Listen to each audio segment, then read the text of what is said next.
Good day, Kaivan. After 12 hours of long travel from Manila, we are finally here in Kalawagan, Basit, Gataran, Cagayan.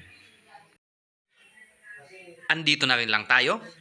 Let's take the chance to visit RR Cave and Nature Park. Mula sa kalsada, maglalakad lang tayo ng mga 10 to 15 minutes papunta dun sa cave. Medyo basa ang lupa nung namasyal kami kaya medyo madulas. Whoops! Yan na, sabi ko na nga bang madulas eh.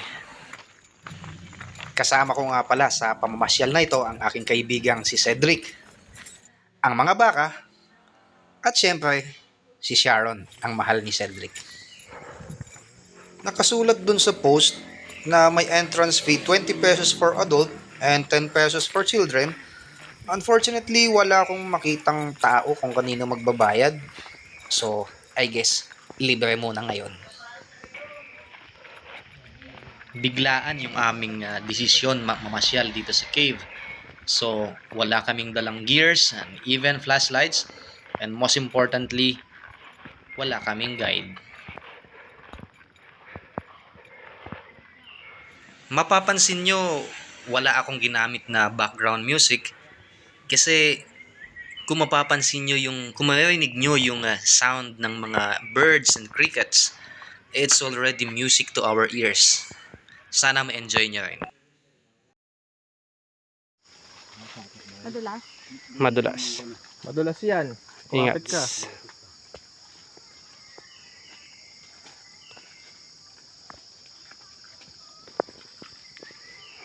Doon tayo galing. Doon pala, doon.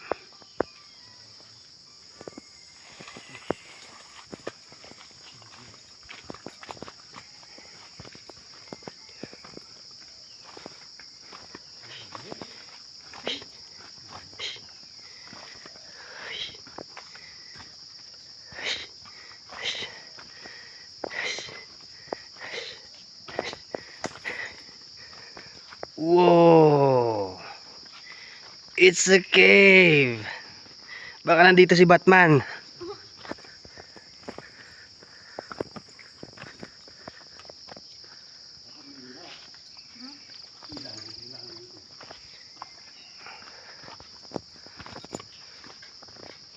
Oh my gosh. Ang dilim. Yeah. Ayoko sumugal. Ayoko din. Baka may ligaw tayo dyan. Ay, dulas. Kuya Pong, kamusta? Madulas? Oo. Malupot. Madulas madulas. Ingat, ingat. Sige, sige. Sige. It's so madilim. So dark. Ito ay papasok pa palusot dun sa may ibabaw ng bundok. Unfortunately, hindi tayo handa. Hanggang dito lang tayo. Doon kami sa...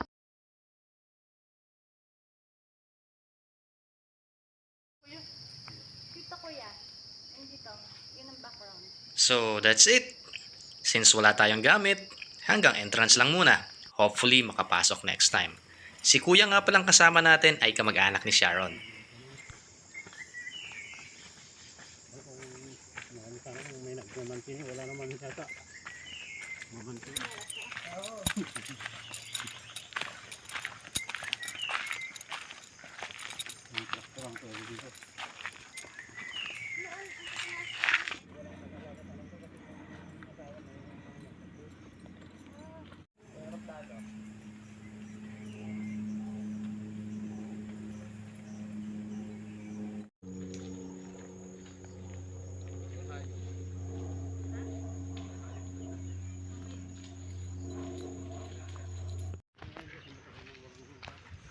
If you enjoyed listening to the sound of nature, please click like and subscribe.